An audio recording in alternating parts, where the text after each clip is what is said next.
So you can actually get a shot of it. This is video number 2 The ambulance pulling away. of the ambulance pulling away. We'll never make it out alive. 2 minutes after the last video. Oh. Oh, the light went Oh out. God. Oh, God. God. All power failure. Oh. Power failure. Okay. Alright.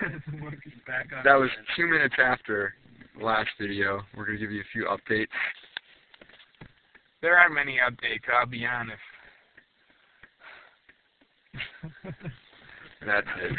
I personally think that there's another car that's going to be like us that's going to spin around and just fucking hit us while we're sitting ducks. I'm giving it another go. Dan's giving it another go at this point. I think this needs to be recorded.